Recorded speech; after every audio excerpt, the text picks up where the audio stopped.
క్రమంగా జిరాయితీగా మార్పు చేశారంటూ యలమంచిలో ప్రజలు ఆందోళన చేస్తున్నారు. 3 రోజులుగా తహసీల్దార్ కార్యాలయం వద్ద దీక్ష చేస్తున్నారు. నిరసనలో 3 గ్రామాల ప్రజలు పాల్గొన్నారు. యలమంచిలో ప్రజల ఆందోళనపై మరింత సమాచారం మా ప్రతినిధి రాజు అందిస్తారు. తీవ్ర ఉద్రిక్త వాతావరణాలు నెలకొని ఉన్నాయి.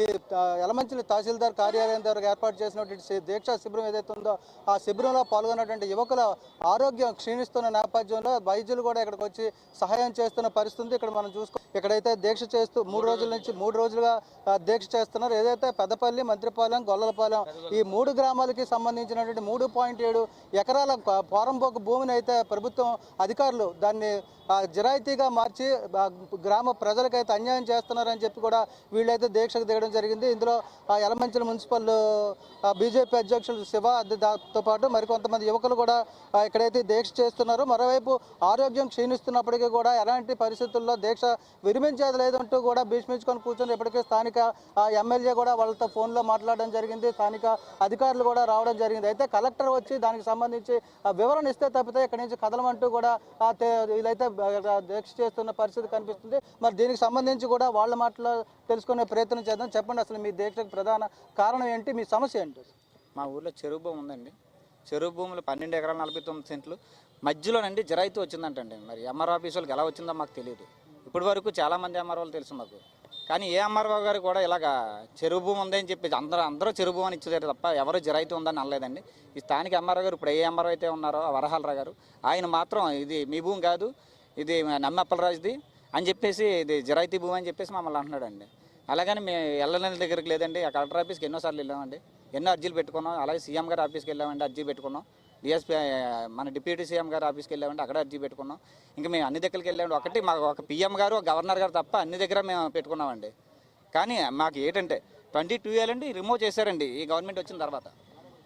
ఈ సమస్య ఎప్పటి నుంచి ఉంది? ఇప్పుడు మీకు ఈ 22A నుంచి తీశారు అని ఎప్పుడు మీకు తెలిసింది? మాకు 2005 నుంచి కూడా సమస్య ఉందండి. స్టేట్ గవర్నమెంట్ ల్యాండ్ అని చెప్పేసి 2018లోని పెట్టారండి.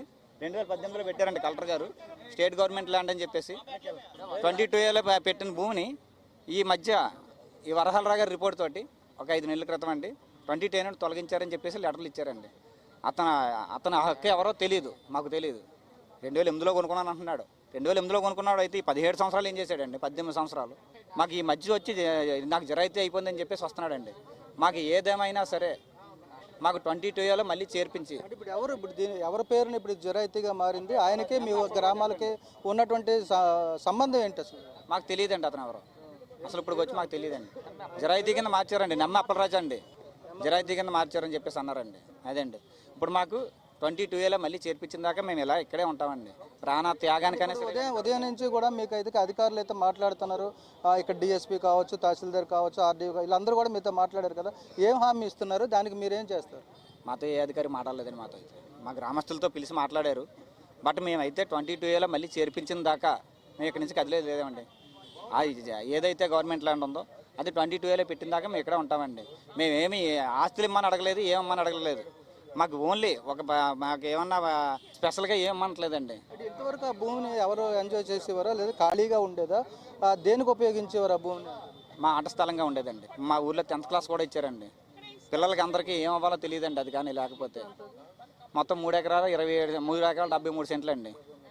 అవునండి, అది లేకపోతే మా కుర్రోళ్ళకి ఏది దిక్కులేదండి. ఇంకా వెళ్ళడానికి ఒక గవర్నమెంట్ ఆఫీసులకు కానీ, లేకపోతే ఒక ఆర్మీకి కానీ, నేవీకి కానీ, పోలీసులకు కానీ దేనికి కొట్టడానికి ఒక గ్రౌండ్ లేదండి మా దగ్గర. దాన్ని ఇప్పుడు ఆట స్థలంగా వినియోగించుకొని స్టిల్లో మేము ఆడుకుంటూనే ఉన్నామండి.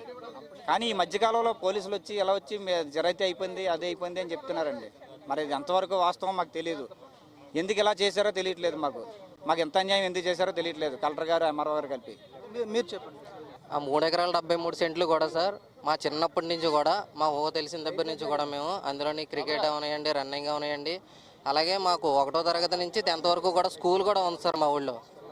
ఆ స్కూల్ కూడా ఉంది. కనీసం ఆ స్కూల్లోని 1 నుంచి 10వ తరగతి వరకు స్కూల్ ఉంది. కనీసం ఆడుకోవడానికి ఎక్కడ కూడా గ్రౌండ్ అయితే లేదు సార్. వాళ్ళు కూడా వచ్చి ఒక ఆగస్ట్ 15కి అయితే ఏమండి, రిపబ్లిక్ డేకి అయితే ఎప్పుడైనా సరే వాళ్ళే ఏ యాక్టివిటీ చేయాలన్నా సరే దాని గ్రౌండ్లో వస్తారు సార్. మా 3 గ్రామాలకు సంబంధించి కూడా ప్రతి ఒక్కరు కూడా 10,000 మంది యువత సార్. 10,000 మంది యువత భవిష్యత్తు. ఆ భవిష్యత్తు ఉద్దేశం పెట్టుకొని మేము మా ముగ్గురం కూడా మా ప్రాణ త్యాగానికైనా విలువనిచ్చి మేము ఇక్కడి నుంచి ఎట్టి పరిస్థితులను కూడా 22A నుంచి అందులో మళ్ళీ ఎలాగైతే తొలగించారో అదే విధంగా యథావిధిగా చేర్చితే తప్ప మేము ఇక్కడి నుంచి ఈ ఆమర నిరాహార దీక్ష అనేది విమర్శించుకునే ప్రసక్తే లేదండి.